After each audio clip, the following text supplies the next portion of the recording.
Muy buenas noches, soy Gonzalo Priale, esto es 4 a la N.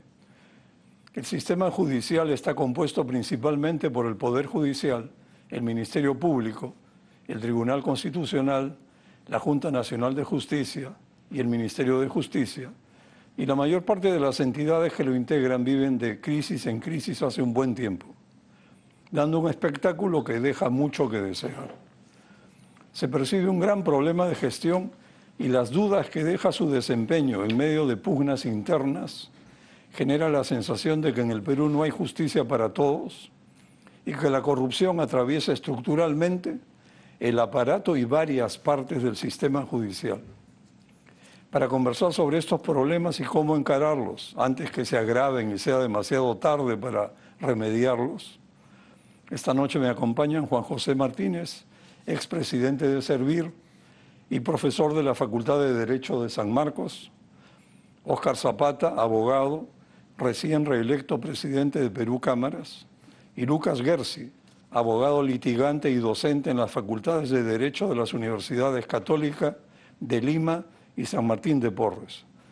Bienvenidos los tres, un gran gusto tenerlos aquí. Juan José, comencemos. Hace décadas el sistema judicial enfrenta una creciente sobrecarga procesal con procesos lentos e inacabables, y la reacción desde siempre ha sido aumentar el número de órganos jurisdiccionales, la cantidad de personal y los recursos. ¿Es buena política aumentar el número de jueces y juzgados para la denominada descarga judicial? ¿Ha servido? Y por último, una pregunta complementaria. ¿Cuáles son los principales indicadores de la gestión del Poder Judicial? Bueno, cuando hablamos del Poder Judicial estamos refiriéndonos a un conjunto de entidades, en donde tú las has mencionado al comienzo, donde la principal es efectivamente el Poder Judicial, y yo diría que el Poder Judicial es el último eslabón que defiende el Estado de Derecho. Entonces, aquí lo que tenemos que conseguir es una entidad que sus decisiones se den de acuerdo a derecho, pero además sean predecibles, eso es un factor a lo que se llama la predictibilidad, y que además se dé dentro de un plazo razonable.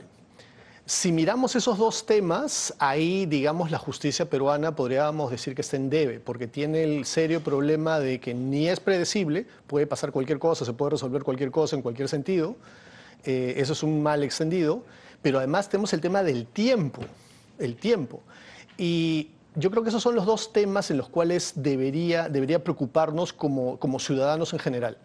Frente a eso, como tú también estabas señalando, la política recurrente del Poder Judicial específicamente, pero también pasa con los otros órganos del sistema, el Ministerio Público igual, su política ha sido aumentar órganos, lo cual implica mayor infraestructura, mayor personal, mayor requisitos, mayor presupuesto.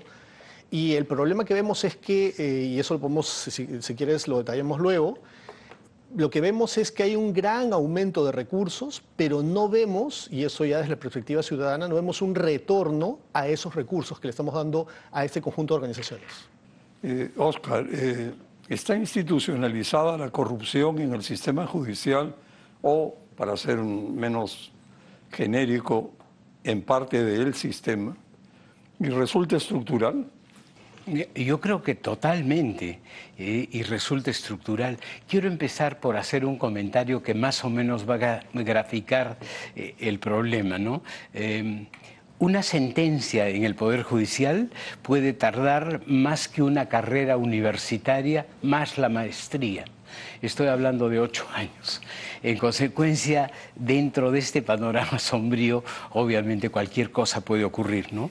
La justicia lenta no es justicia, ¿no? Es la acumulación de una serie de problemas que derivan posteriormente en insatisfacción ciudadana y obviamente en corrupción muchas veces, ¿no?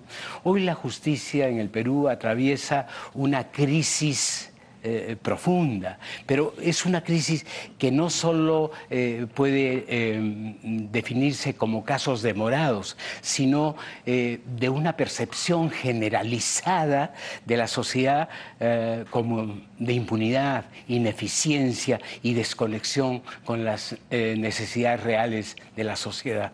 Las cifras lo dicen todo.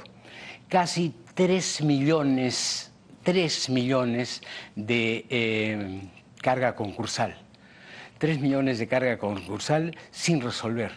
Demoras de 14 años en procesos normales, en promedio 7 a 8 años. Nos han acostumbrado en esta sociedad a que cuando nuestro juicio termine en 5 años está haciéndose eficiente. ¿En qué lugar del mundo ocurre eso? En ninguno. Acá sí ocurre y lo aceptamos, ¿no?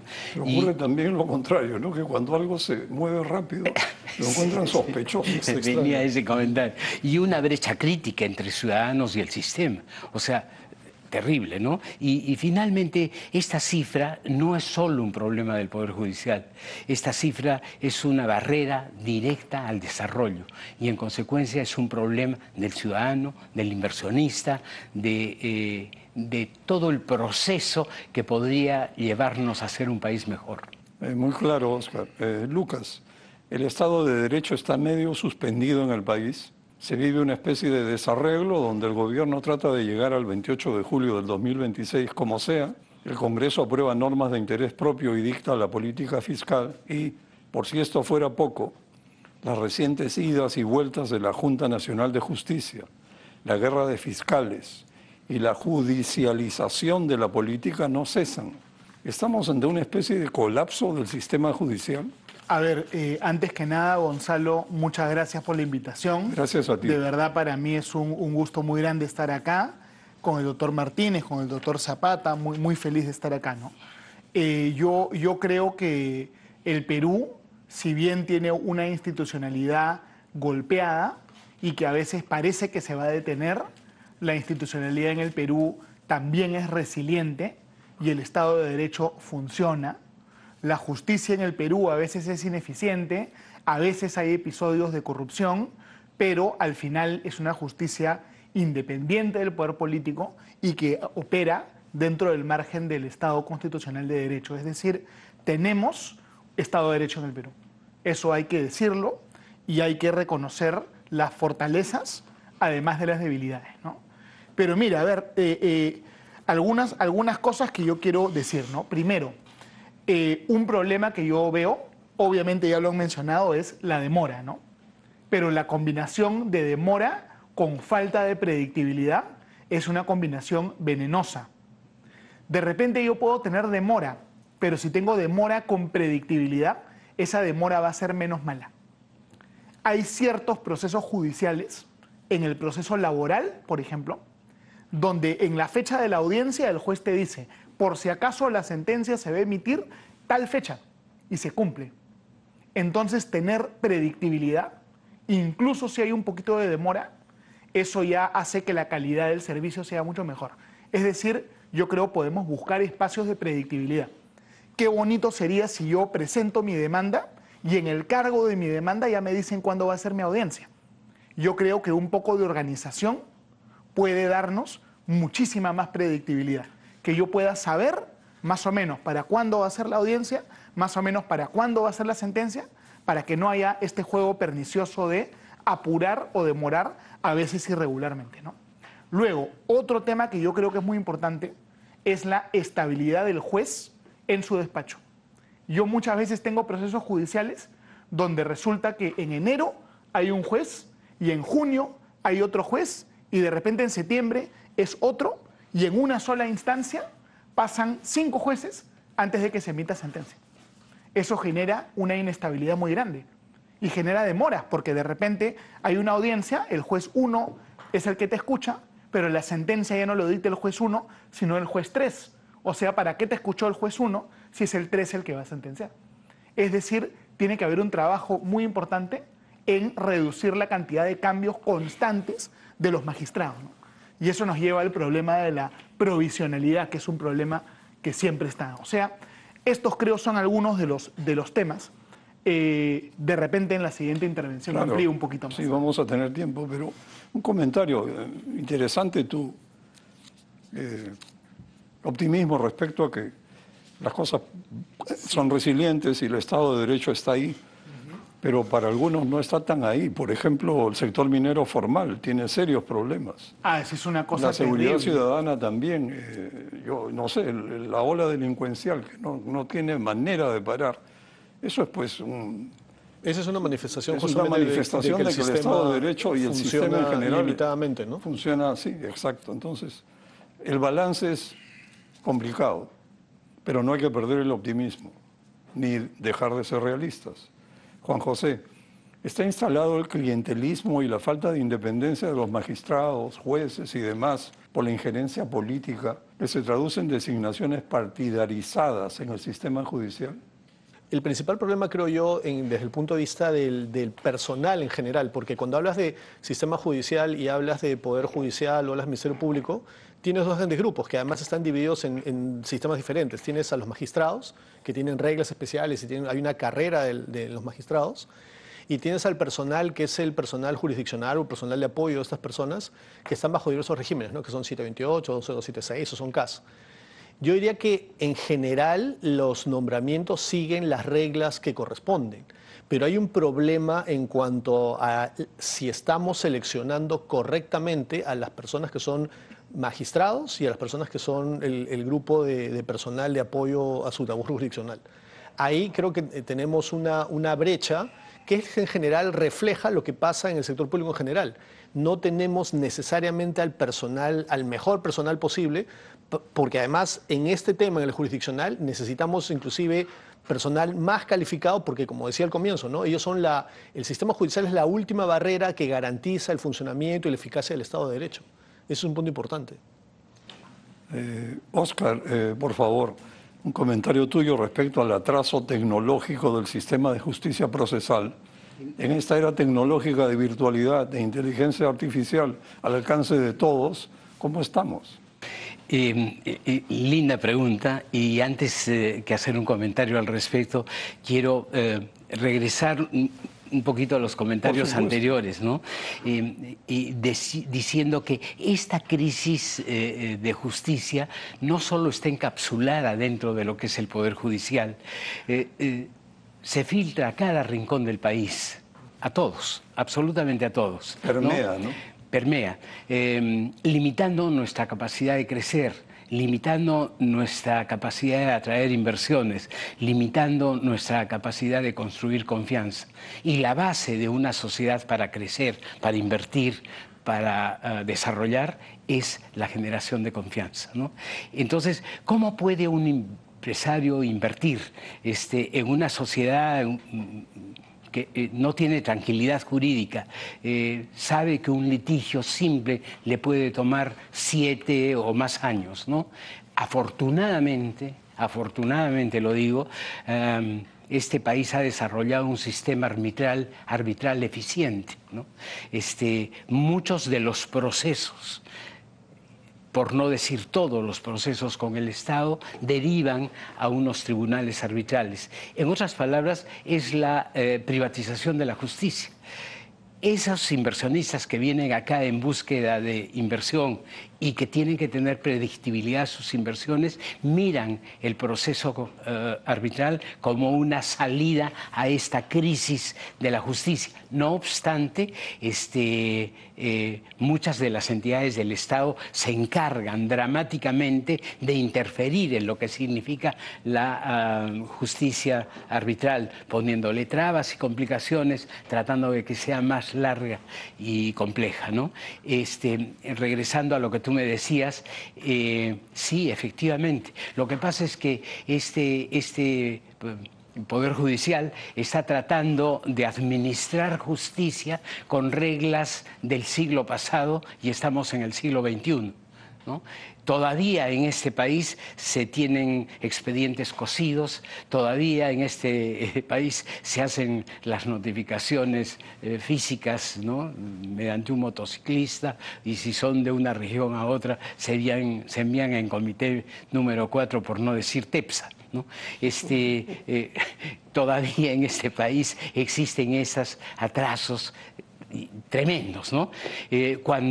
Si hubiese un proceso de digitalización serio, que podría derivar a un proceso de interoperabilidad entre las instituciones del Estado, que podría derivar a un proceso de interoperabilidad entre las instituciones del Estado que conforman el sistema de justicia, todo lo que hoy día se hace por meses, por años, podría hacerse en una fracción de segundo. Y además se eliminaría tanto contacto personal que es peligroso cuando hay malas costumbres. Que es donde nace la corrupción. Claro.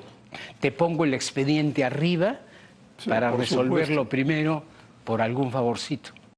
Claro, o sea, es una herramienta que está a la espera que la utilicemos. La tecnología mejora los procesos de trabajo, pero también pueden mejorar los mecanismos de control del personal, tanto a nivel de los magistrados como de este grupo de apoyo que son los auxiliares, ¿no? Claro, Solo si me permiten una reflexión, ¿ah? sí. Yo creo que la principal debilidad del sistema de justicia no es la tecnología. Seguro hay muchas cosas de tecnología que mejorar, pero en tecnología se ha avanzado. Por ejemplo, salvo casos excepcionales, prácticamente todas las notificaciones son digitales y funcionan bien. El Poder Judicial tiene un sistema muy bueno de expediente digital y tú puedes verificar casi en tiempo real el estado de tu expediente y es muy eficiente. El sistema de consulta de expedientes del ¿Y Poder por qué Judicial demora 8 es muy años bueno. o tantos años? No, es que por eso el problema Puedes no es- leerlo, pero no termina nunca. Claro, yo puedo saber a ciencia cierta, día por día, mi hora por hora, qué tanto está demorando. O sea, el problema no es la tecnología, el problema, creo yo, son las malas reglas. Por ejemplo, ¿no? A ver, es la mentalidad atrasada, más que la falta de tecnología. Por ejemplo, en el proceso laboral tenemos una buena regla procesal y se permite que el abogado interrogue a los testigos y es un proceso muy dinámico. Pero en el proceso civil, si un abogado quiere interrogar a un testigo, el juez le dice, no, prohibido, tú no puedes interrogar, tienes que mandar las preguntas antes en un sobre y yo las tengo que leer. Entonces, el problema es malas reglas. La mejor regla procesal del Perú, en mi criterio, es la Ley Procesal del Trabajo. Lo que tendríamos que hacer es este criterio moderno de la Ley Procesal del Trabajo, introducirla al proceso civil, al proceso contencioso administrativo, al proceso constitucional. Es decir, estandarizar las reglas procesales, porque las reglas procesales no están estandarizadas. Tenemos en un tipo de proceso una regla buena y en otro una regla que parece del siglo XVII, ¿no? O sea, ahí hay un problema. Pero yo creo que no son solamente temas de reglas procesales, sino que lo que necesita el Poder Judicial es mucho de capacidad de gestión, de mejorar su gestión y de mirar lo que se llama el Servicio de Administración de Justicia o la Administración de Justicia como una política pública, porque finalmente es una acción que realiza el Estado que tiene impacto en los ciudadanos. Y efectivamente, como dice Óscar, es vital que este sistema jurisdiccional o sistema judicial funcione. Porque si no funciona adecuadamente, por ejemplo, fíjate cómo se resiente el mercado o cómo se resiente la inversión. Si tú tienes un sistema en donde tus derechos no son adecuadamente protegidos o se demora su protección, o si en la práctica la demora en hacer cumplir contratos o en ejecutar garantías demora años, es como si no se protegieran. Entonces tenemos la potencialidad tenemos un país con mucha potencialidad, pero ese potencial queda trunco. Sí. De hecho, yo recuerdo hace unos años, habría que ubicarlo y ver, el Banco Central de Reserva hizo hace unos años, su centro de investigación, hizo un estudio sobre el impacto de la demora en la ejecución de garantías, y les estoy hablando de un estudio que tiene más de 20 años, y hicieron los análisis, análisis econométricos en varios casos, en donde encontraron que un porcentaje de la tasa de interés en créditos hipotecarios era imputable a las demoras en el proceso judicial. Y estoy hablando de un estudio que debe tener 20 o 25 años. Yo estoy seguro que si repitiéramos ese tipo de análisis, y habría que hacer ese tipo de análisis para ver cómo el funcionamiento del sistema judicial impacta en la economía. Sí, solo un comentario breve, ¿me permiten? Cuando una entidad del Estado emite una resolución para cobrar una deuda, por ejemplo, esa entidad del Estado, la cobranza la terceriza al Banco de la Nación. Y el Banco de la Nación te cobra al toque, rapidísimo, como un banco. Claro, que tiene ejecución coactiva. En cambio, cuando tú en un proceso judicial obtienes una sentencia, el caso no termina con la sentencia, sino que la ejecución de la sentencia te tarda 1, 2, 3, 4 años más. Claro. Es decir, yo creo el principal cuello de botella es la demora en la ejecución de las sentencias. Y eso podría resolverse muy rápidamente externalizando la ejecución de las sentencias a una entidad administrativa. Es decir, ejecución coactiva de sentencias. Ahí hay un cuello de botella terrible. Terrible. En parte de acuerdo con Lucas y en parte en desacuerdo y discrepo respetuosamente de algunas de las cosas que has mencionado. Y sí, efectivamente, hay procesos, el laboral, por ejemplo, uno de ellos que está digitalizado y que funciona bastante mejor que los otros. Pero los otros son la mayoría y no están digitalizados, ¿no? Insisto en lo que mencioné, ¿no? Se está tratando de actuar con procesos del siglo pasado, antepasado, y estamos en el siglo XXI. Si fuera distinto, no estaríamos viviendo lo que vivimos, ¿no? Y lo que vivimos es patético, ¿no? Cada distrito judicial en este país tiene una base de datos y hay que unificar las bases de datos. No hay ventanilla única en el Poder Judicial y las oficinas de trámite documentario son 186, cuando debiera haber una sola oficina de ingreso de trámite documentario para impedir lo que hoy día ocurre. Uno demanda un proceso en Lima y si lo pierde puede ir corriendo a Huarochirí por el mismo tema y contra el mismo demandado iniciar un proceso y de repente lo gana. Sí, pues por lo que veo, interpreto que la justicia debe ser para todos y estar al alcance de todos, y la tecnología ayudaría para que los casos pequeños de la gente, que la llaman gente de a pie, se resuelvan pues en un tiempo humanamente soportable, ¿no? Y que no sea una especie de odisea de tu vida estar metido en un juicio que dura muchos años. Vamos a una pausa y volvemos. Estamos de vuelta, segundo bloque de 4 a la N, estamos tratando sobre el gran problema del sistema judicial peruano y la crisis en que parece inmerso. Lucas, una pregunta para que filosofes un poco. Claro que sí. En medio de la ráfaga de reputados abogados, defendiendo mediáticamente causas como si fueran sillas musicales, he escuchado decir que la ética y la transparencia no son jurídicamente relevantes si la ley escrita no las explicita. Ante tanta crudeza, ¿para qué sirve la justicia? Bueno, yo no sé quién habrá dicho eso, pero me estremezco, ¿no? Cuando escucho palabras. Yo también me estremecí. Sí. Me estremezco cuando escucho ese tipo de palabras, y yo creo que cualquier persona que tiene alguna experiencia en esta materia sabe que el problema de la corrupción es sistemático, pero cuando alguien tiene la razón y la verdad de su lado y trabaja de manera honesta y hábil, se puede hacer cumplir con el derecho y se puede derrotar a la corrupción. Y eso es lo que yo le digo a mis alumnos, ¿no? Que no hay que perder esa entereza moral y se puede defender el derecho en el Perú, ¿no? Digamos, un poquito retomando el hilo de lo que debatíamos antes, ¿no? Yo creo hay algunas fortalezas, hay muchísimas debilidades que se han identificado muy bien acá. Yo insisto que para mí una de las principales debilidades es la inmensa inestabilidad de los jueces en sus cargos. El cambio constante de jueces favorece la corrupción, genera impredictibilidad, genera una serie de problemas, y el problema de fondo en muchos casos es la malvada provisionalidad. Más o menos el 50% de todos los jueces en el Perú son provisionales. Incluso en la Corte Suprema, un porcentaje muy alto son provisionales. El problema de la provisionalidad es que le quita independencia a un magistrado. Es muy común que haya un magistrado de primera instancia que provisionalmente lo ascienden a la segunda instancia, y al ascenderlo provisionalmente le suben el sueldo significativamente provisionalmente. Y en cualquier momento, como le suben el sueldo, se lo pueden volver a bajar. Entonces, son dinámicas perversas.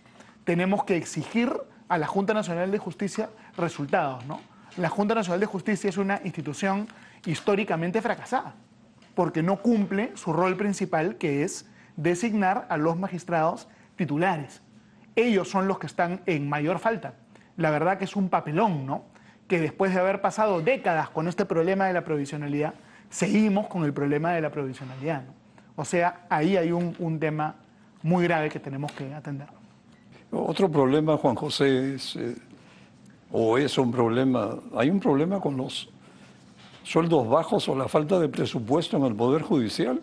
¿Y a qué se debe entonces la poca calidad y la escasa eficiencia observadas? Existe, tú que has estado en servir, meritocracia en la carrera de la judicatura? Como decía, hay dos grupos, ¿no? Los magistrados tienen una carrera, están regulados por una carrera especial. Es un esquema jerárquico. Los servidores, en cambio, sí están más bien divididos porque ahí hay personal 276, que son los más antiguos, personal 728, personal CAS. Pero a mí lo que me preocupa principalmente es que el sistema judicial, las dos principales entidades que son el Ministerio Público y el Poder Judicial, son entidades que tienen una voracidad presupuestal tremenda. Justo tengo unos números aquí. El presupuesto del Poder Judicial este año es de 3.930 millones. Y el presupuesto del Ministerio Público este año es de 2.960 millones. Estamos hablando de miles de millones. Hace 20 años, el presupuesto del Poder Judicial era 699 millones, o sea, no llegan ni 700 millones. Se ha multiplicado por más de 5 veces, 5.5 veces. El presupuesto del Ministerio Público hace 20 años era 315 millones de soles. Se ha multiplicado por 8 veces, un poco más de 8 veces. Hace 10 años el presupuesto del Poder Judicial se multiplicó por 2.5, pasó de 699 millones a 1.877 millones. El presupuesto del Ministerio Público pasó de 315 millones a 1.400 millones. Entonces, la pregunta aquí es, tenemos organizaciones, estas dos organizaciones, que es un problema que se repite en general en el sector público, ¿no?, a las cuales les das más recursos y con esos recursos adicionales uno esperaría que funcionen mejor en términos de mayor predictibilidad y en términos de tiempo en los procesos. Pero ocurre lo contrario. Esa es la paradoja. Absorbe una cantidad de recursos y yo he escuchado varias veces que inclusive esa cantidad de recursos les parece poco. Aquí habría que ya como ciudadanos entrar a un tema de exigencia y de preguntar qué han hecho con esos recursos. ¿Pero ha mejorado la productividad? No. Eso se mide, por ejemplo, en la carga. Eso se mide en la carga no resuelta, y los indicadores pareciera que es al contrario, les hace daño tener más recursos porque el costo de resolver cada expediente va aumentando, el tiempo de resolver casos va aumentando. Eso es lo que, digamos, ese es un tema preocupante, porque no estamos hablando de pequeños aumentos presupuestarios, estamos hablando de que el presupuesto ha multiplicado varias veces en este periodo de tiempo. Y estoy seguro que si hacemos una retrospectiva y miramos cuánto era el presupuesto más atrás, seguramente era peor, era menos. Entonces el presupuesto aumentó mucho, el aumento porcentual ha sido mucho más alto. Entonces, el punto es cómo estamos dándole dinero a estas organizaciones, dinero público, dinero a los ciudadanos, y no tenemos resultados. La verdad, pensando como hay que pensar, con realismo, oye, ¿no será que justamente mantener las cosas en statu quo o empeorando justifica pues más personal? Necesitamos más plata para atender. Estamos ahogados por el peso de los Yo creo que el Poder Judicial o quienes dirigen el Poder Judicial no tienen... Es un círculo no tienen la visión, por eso decía, hay que dar una visión de políticas públicas. Porque desde que yo era practicante, hace ya varias décadas, siempre el tema era hay sobrecarga, hay sobrecarga, hay sobrecarga. Y siempre la solución era hay que crear más despachos, más órganos jurisdiccionales. Han pasado 35 años de eso. Y efectivamente hemos hecho eso. Y los temas no se solucionan. Entonces me sorprende que el propio sistema judicial, las propias entidades del sistema judicial, el Ministerio Público, el Poder Judicial, no se den cuenta que esa política no funciona. Hay algo más, hay factores adicionales que no estamos mirando, que no se han descubierto o que ellos no han mirado y que llevan a que estas entidades, teniendo más recursos, no funcionen mejor, sino funcionan al revés, funcionan peor, digamos. Probablemente cero gestión por resultados y cero meritocracia.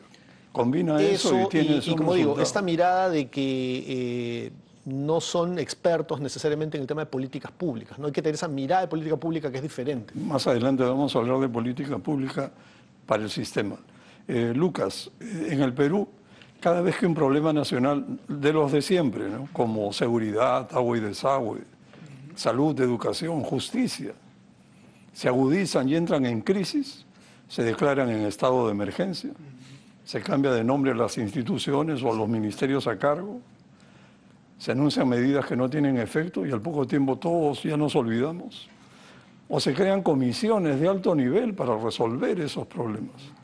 En este marco se ha instalado en abril la Comisión Congresal Multipartidaria Especial de alto nivel, que va a presentar una propuesta de reforma integral del sistema de administración de justicia en un plazo de 90 días que está corriendo.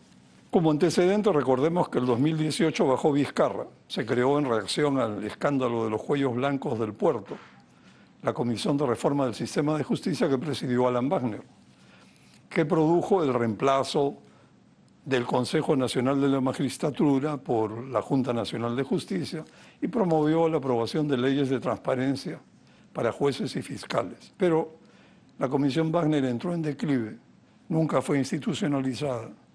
Un parche más. La pregunta de cajón entonces, Lucas, con este Congreso, que con frecuencia dicta normas de impunidad e interés propio, ¿puede salir algo bueno y duradero? Menos aún en un año preelectoral. ¿Tienes esperanza? A ver, la esperanza uno nunca la pierde, ¿no? Siempre se mantiene una pequeña llama encendida. La persona que dirige esta comisión que se ha mencionado es la congresista María del Carmen Alba. Yo creo que ella es una persona inteligente y que tiene buena voluntad, y ojalá la comisión se ponga las pilas y dé un proyecto que no sea repetir lugares comunes, sino que contenga algunas ideas innovadoras, ¿no?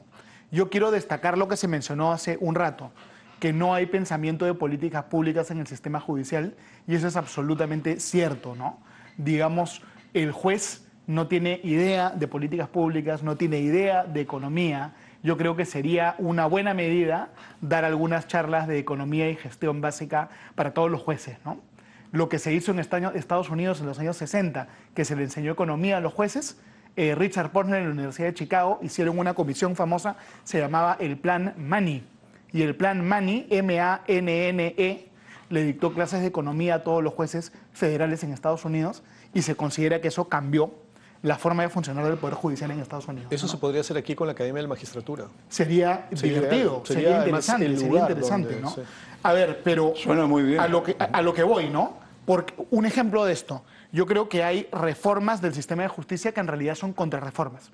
Se hizo la reforma del sistema penal para que el sistema penal sea más rápido, y se creó la oralidad. Y los jueces penales interpretaron que oralidad significa, entre comillas, oralizar todo el expediente.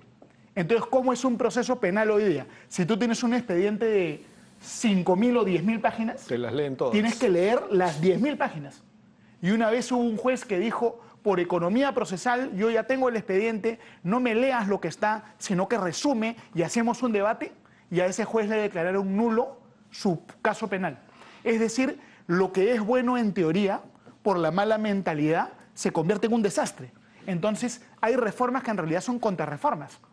Esto de la oralidad literal no tiene sentido. Por eso es que yo digo, la buena regla de la ley procesal del trabajo que se está implementando bien, el Poder Judicial tiene que implementarlo en todo. ¿No tiene oralidad?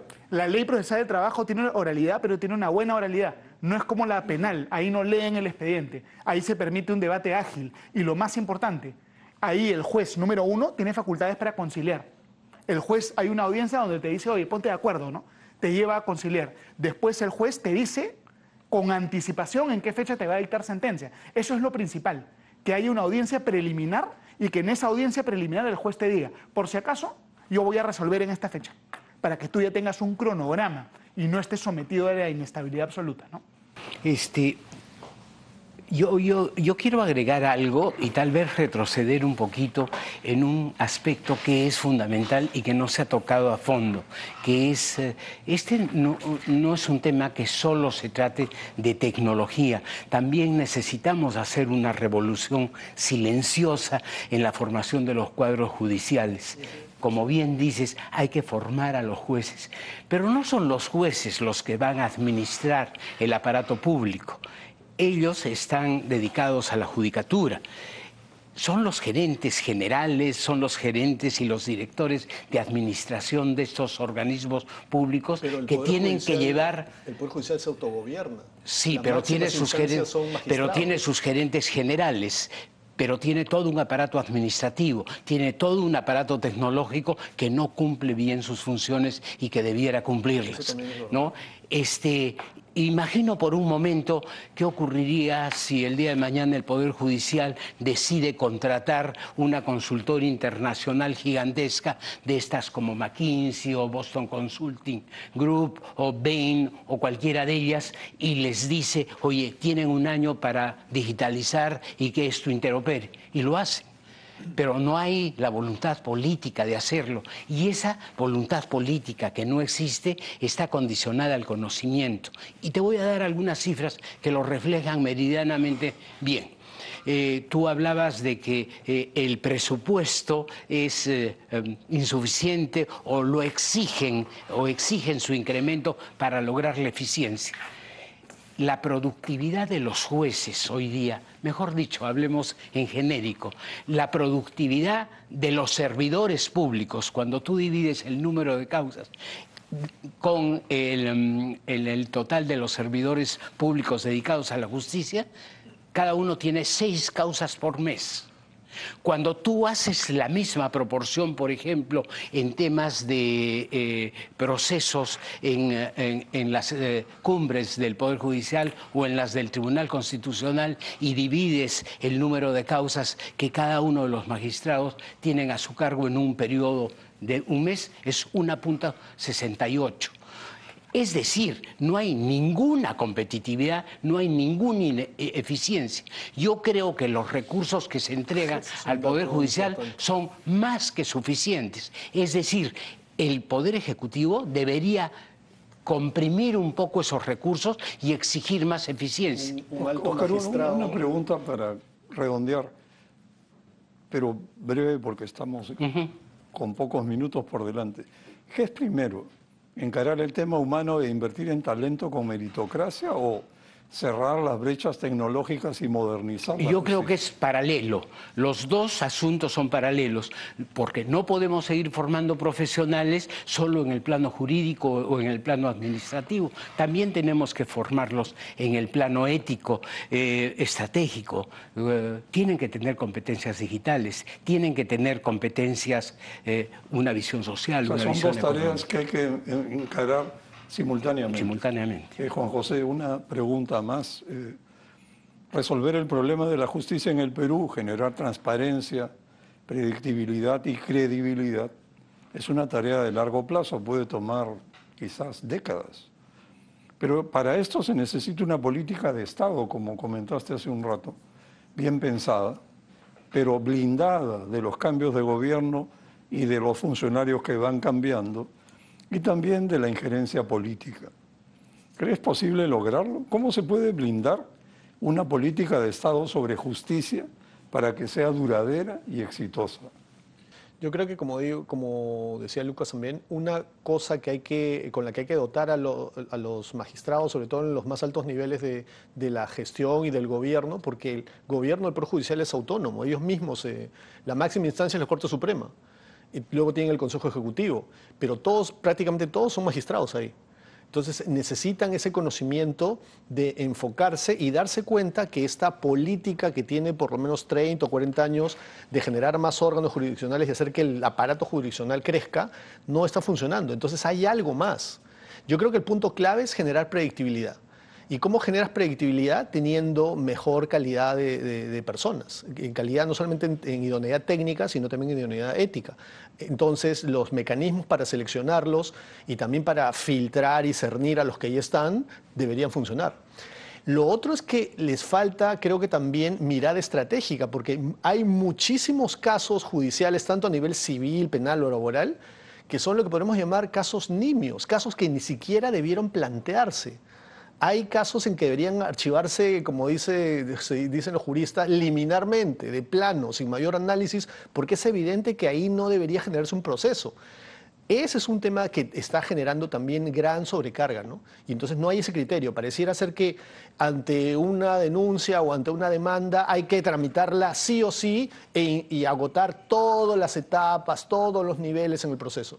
Y eso suma muchísimo en el número de casos que Sobre tienen. todo en la parte genera penales, así. en penal es Sobre todo gigantesco. En mucha penal los denuncia casos están penal demorando ridícula, sí. en penal los casos están demorando 8, 10, 15 años. Eso es inaceptable. El problema de la carga procesal, que hoy día suma más de 3 millones de expedientes no resueltos, no es una cosa de ayer.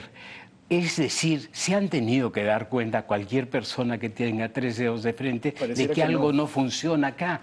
Es más, Eso me llama la atención, porque pareciera que no. existe un ratio que se llama la tasa de congestión. Y la tasa de congestión no es sino medir sobre una base determinada si los procesos que ingresan sobre los que ya existen, divididos sobre los que salen, te da un ratio. Si el ratio es mayor a 1, es que estás resolviendo más de lo que entra, y es decir, estás disminuyendo la carga procesal. claro. Si la cosa es a la inversa, Acumulando, ¿no? es, en este país la tasa de congestión es 1.9, es decir, que se resuelve la mitad de lo que ingresa. Quiere decir que la carga Va a crecer siempre. procesal sigue No creciendo. deja de crecer. No va a decrecer, sigue creciendo. ¿Y cómo no van a darse cuenta de eso? Pero es peor todavía, porque esa tasa de congestión, cuando tú la mides, por ejemplo, después de las vacaciones judiciales, es decir, en marzo, es 6 veces. Es decir, que hay un periodo en el año donde la acumulación de expedientes es gigantesca. Y lo más duro de entender es que se ha gastado plata. O sea, esto ocurre no es por falta de plata. Los Absolutamente. sueldos en el Poder Judicial Y son yo lo que buenos. quería comentar Absolutamente. es Y te doy una primicia.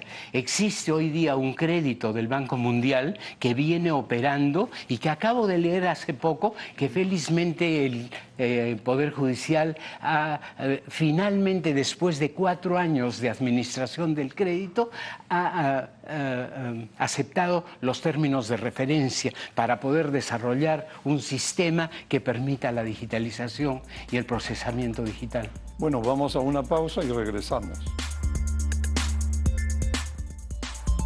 Estamos de regreso. Este es el último bloque de 4 a la N con Lucas Gersi, Óscar Zapata y Juan José Martínez.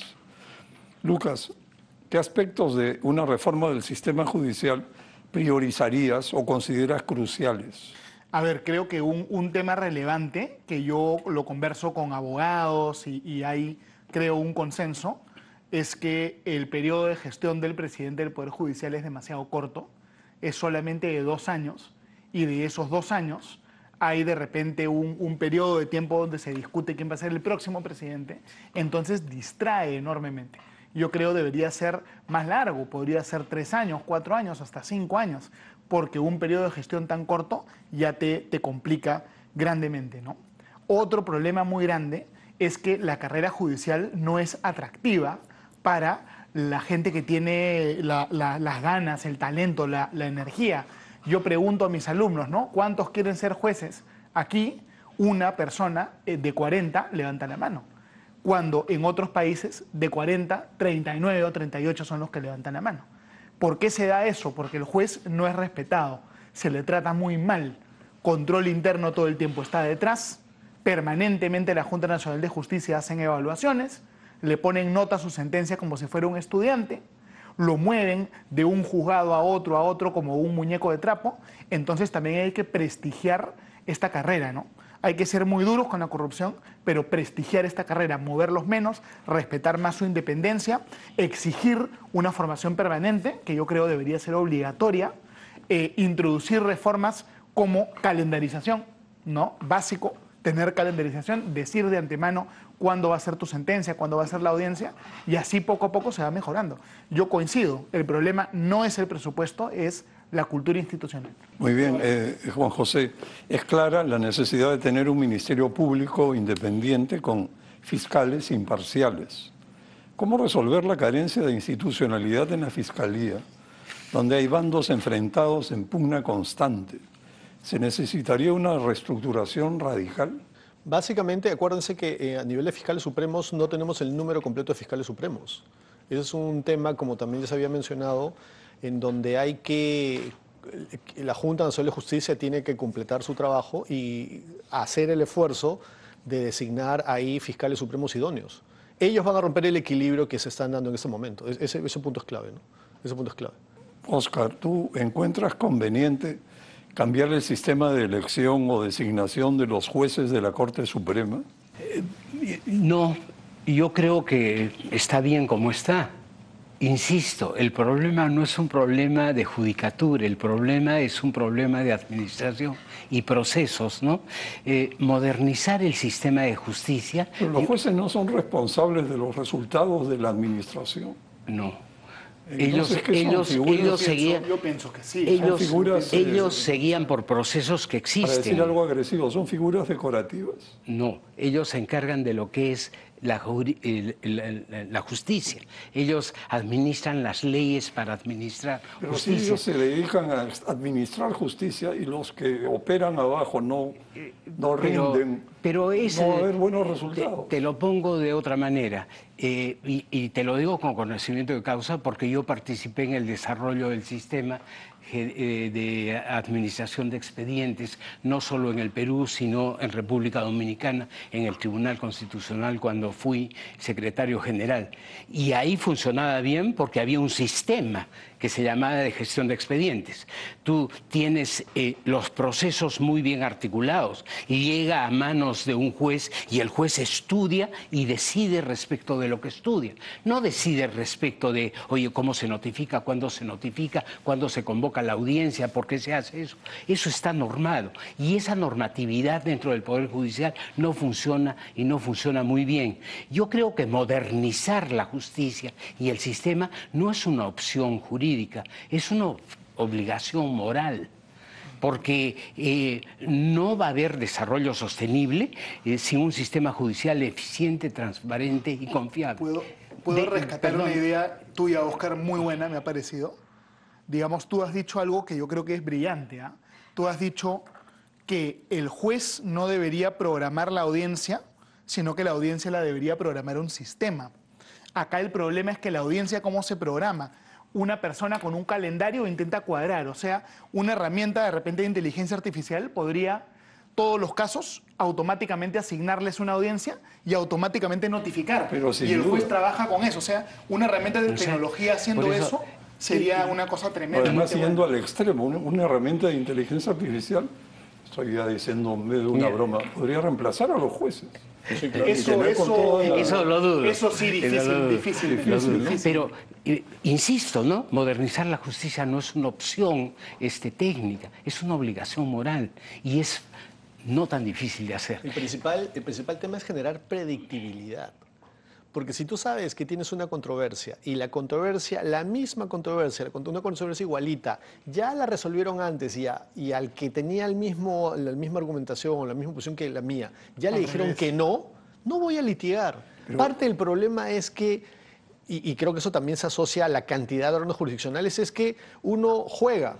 Es como hacer la lotería, a ver cuál me liga. Pero esa es la falta de un participa. sistema de precedentes que funciona y ese es el problema del diseño del sistema. No solo es de precedentes, pero no solo de precedentes, Sí, porque también implica pero no solo cómo eso. se dan las resoluciones, quién las supervisa, Pero a ver, por que sean ejemplo, ¿no? públicas todas. Por ejemplo, la Corte Pero Suprema, el sistema de precedentes es anglosajón, ¿no, Lucas? pero en el Perú No, ya lo también hemos tenemos adoptado, un sistema. Lo han adoptado, Sí, pero de no lo alguna usan. manera. Parcialmente y desordenadamente. Sí, Por ejemplo, exactamente. Estados Unidos tiene una Corte Suprema.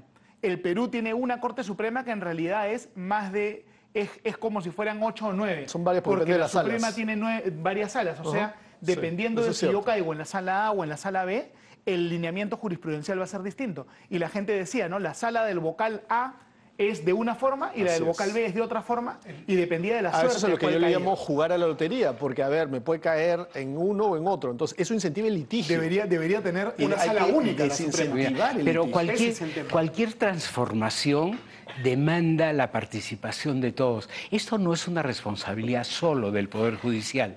Existen una serie de actores que también debieran intervenir, ¿no? Me estoy refiriendo al Estado, me estoy refiriendo al sector privado, me estoy refiriendo a la academia, No me hemos estoy hablado de refiriendo a parte la del problema ciudadanía. Son los abogados también. Me estoy refiriendo De a ellos los hemos abogados. hablado, de Los ellos hemos abogados, tú podrás verlo en la televisión, cómo defienden casos Lo que sea, indefendibles, y a quien sea. ¿no? O la ciudadanía demanda todo. Creo que la ciudadanía ya no puede distinguir al bueno del malo. Es hora de repensar la justicia como motor del desarrollo. Palabras que se han usado que son muy fuertes son la predictibilidad, la seguridad jurídica de la nación compromete el desarrollo del país. Una pregunta solo porque es de mucha actualidad. Lucas, tras muertes sospechosas, 2 de ellas recientes, de colaboradores eficaces en casos de corrupción emblemáticos, ¿habrá llegado el momento de implantar un régimen de testigos protegidos? Yo tengo, a ver, no soy experto en esta materia, pero yo tengo entendido que en el papel ese programa existe de hace mucho tiempo. No sabía. El Ministerio Público tiene toda No lo una usan. unidad de protección de testigos. Lo que pasa es que de repente protegen a los testigos y no a los aspirantes a colaborador eficaz. O el problema es que no se filtra la implementado información bien. de quién es el testigo protegido. ¿Y a qué te sirve un sistema así? Pero este señor, por ejemplo, este señor que ha sido asesinado, creo que no estaba dentro del régimen de protección de testigos. Es decir, Tampoco había sido calificado como colaborador todavía. ni siquiera era aspirante, ¿no? Es terrible. Bueno, nos queda poco tiempo y para ir concluyendo quería pedirle a cada uno de ustedes que en un minuto o algo así hagan un resumen de lo conversado esta noche. Óscar, por favor. Gracias. Creo que el arreglar el proceso de justicia en el Perú es bastante más fácil de lo que se imagina, ¿no? Y tenemos que hacerlo rápido. Y rápido porque obviamente empieza a afectar radicalmente la estructura de crecimiento y la organicidad del Estado peruano.